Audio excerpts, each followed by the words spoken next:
बेकार की बात पे उलझ रही है, कुछ है ही नहीं ऐसा। Say something convincing.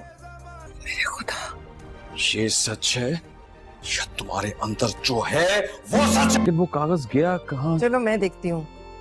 ये क्या है? दिया।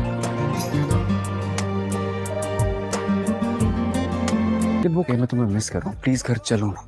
मैं आ जाऊंगी, लेकिन मिन्हा को जाना होगा। दिया, वो देखो, समझाया था मैंने तुम्हें, ये मोहब्बत नहीं है। दुश्मन से बदला ही लिया जाता है सिकंदर खान। मैं तुम्हें मारने आया हूँ। ड्रामा सीरियल मस्त पलंग जो है अब जल्दी अपने अख्ताम को पहुंचने वाला है। नेक्स्ट एपिसोड्स में हम देखेंगे कि कैसे जो सिकंदर है उसकी मौत हो जाती है। सिकंदर और मुबीन किसी चीज़ को लेके काफ़ी ज़्यादा झगड़ा कर रहे होते हैं और इस झगड़े की वजह भी वाजिद ही होता है।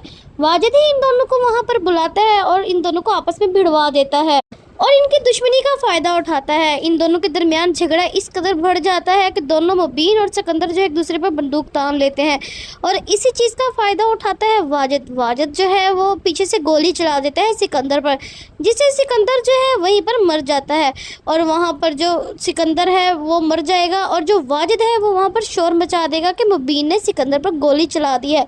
वहाँ पर उसके घर में शादी की तैयारियाँ हो रही होती हैं। जो घर वाले होते हैं वो बहुत ज़्यादा खुश होते हैं और कश्यप दुल्हन के जोड़े में सजी हुई खड़ी होती है। लेकिन जब वहाँ पे सिकंदर की जगह उसकी डेड बॉडी पहुँचती है तो सारे घर वाले रोना पीटना शुरू कर देते हैं।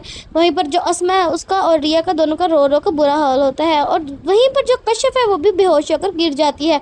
और उसी दौरान जो वाजिद है वो चीख चीख के कहता है कि मैंने अपनी आंखों से देखा है कि मुबीन ने सिकंदर पर गोली चला दी है। वहाँ पर कबीर भी होता है जो वाजिद से कहता है कि ऐसा नहीं हो सकता, भाई कभी भी गोली नहीं चला सकते। लेकिन जो वाजिद है वो कहता है मैंने अपनी आंखों से देखा था, मैं वहीं पर मौजूद था, सिकंदर पर मुबीन ने ही गोली चलाई है और इसका कत्ल मुबीन ने ही किया है। जिसके बाद जो वाजिद है वो पुलिस के पास भी जाएगा और उसको भी चीख चीख कर ऐसा ही बोलेगा। लेकिन बहुत ही जल्द जो कबीर है इस बात की तह तक पहुँच जाएगा कि किसने किस पर गोली चलाई है, तो फिर साफ पता चल जाएगा कि मुबीन ने नहीं बल्कि जो है वाजिद ने जो गोली चलाई है सिकंदर पर।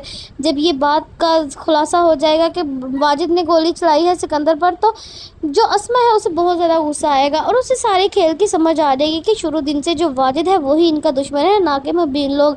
वाजिद ने ही ये सारा खेल खेला है और इन्हें आज तक इनकी दुश्मनी की आग में जो दोनों भड़क रहे हैं वो सिर्फ वाजिद की वजह से ही है। उसके बाद जो वाजिद है उसको अस्मा अपने हाथों से गोली मारेगी और जाकर गोली उसके सीधा सीने में लगेगी। लेकिन वाजिद जो है फिर भी जिंदा होकर अस्मा पर गोली चलाने की कोशिश करेगा, लेकिन अस्मा उसको इस मौका ही नहीं देगी कि वो इस पर गोली चलाए। अस्मा 2-3 गोलियां और उसको मारेगी और वो मौका पर ही मर जाएगा। जिसके बाद जो अस्मा है इसको पुलिस पकड़ के ले जाएगी तो रिया बहुत ज़्यादा रहेगी क्योंकि उसने अपना भाई भी खो दिया होता है तो अपनी बहन को खोना नहीं चाहती। फिर वो कबीर से कहेगी कि किसी ना किसी तरीके से अस्मा को नीचे बाहर निकालो। जिसके बाद जो कबीर है वो अस्मा को बाहर निकालेगा जेल से और फिर वो लोग हंसी खुशी रहेंगे। अस्मा जो है वो भी सारी दुश्मनियों को भुलाकर रिया की खुशी में खुश हो जाएगी और उसके बाद ये ड्रामा यहीं पर अपने अख्ताम को पहुंच जाएगा। ऐसे ही नई अपडेट्स के लिए हमारे चैनल को सब्सक्राइब करें। अगर आपको हमारी वीडियो अच्छी लगी है तो हमें कमेंट करके भी लाजमी बताएं।